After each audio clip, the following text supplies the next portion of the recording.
അവര് ജീവിതത്തിന്റെ ഓരോ നിമിഷങ്ങളിൽ ഈ കൂടിയിരിക്കുന്ന മാതാപിതാക്കളോടാണ് പറയാനുള്ളത്. അവര് നോക്കുന്നത് നിങ്ങൾ ചിരിക്കുന്നുണ്ടോ എന്നുള്ളതാണ്.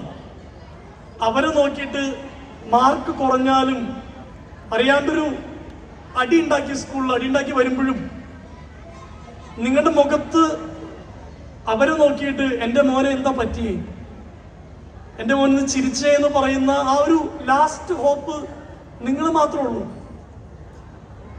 എൻ്റെ 30കളുടെ മധ്യത്തിലും ഞാൻ കർഗുറ്റിയിൽ നിന്ന് വണ്ടി ഓടിച്ച് കോഴിക്കോട് വരുന്നതിന് തൊട്ട് മുമ്പ് എന്റെ നഴ്സറി സ്കൂളിൽ പോകുന്നതിന് മുമ്പ് ഞാൻ ചെയ്തിരുന്ന ഒരു കാര്യം ഇന്നും ചെയ്യുന്നുണ്ട്. ഇത് മാത്രമാണ്. നഴ്സറിയിലായിരിക്കുമ്പോൾ ഞാൻ ഇറങ്ങുന്ന സമയത്ത് എൻ്റെ അപ്പനും അമ്മയും അവിടെയുള്ള ഈശോയുടെ രൂപത്തിന് മുമ്പിൽ കൊണ്ടൊരു പ്രാർത്ഥിക്കും.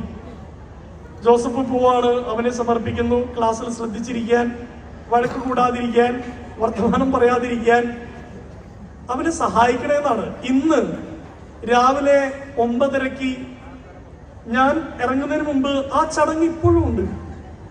ഞാനും അമ്മയും അപ്പനും അതേ രൂപത്തിന് മുമ്പിൽ ചെന്നിട്ട് പറയും, അമ്മ പറയും, ജോസഫിന്റെ യാത്രയെ സമർപ്പിക്കുന്നു, ഒത്തിരി ദൂരം വണ്ടി ഓടിക്കാനുണ്ട്, യാതൊരു ആപത്തും വരുത്താതെ, ഒരപകടത്തിലും പെടുത്താതെ എൻ്റെ മക്കളെ കാത്തുകൊള്ളണമേ, അവൻ ചെല്ലുന്ന പരിപാടി ഏറ്റവും ഭംഗിയായിട്ട് അവന്റെ ഉത്തരവാദിത്വം നിർവഹിക്കാൻ അവനെ സഹായിക്കണേ.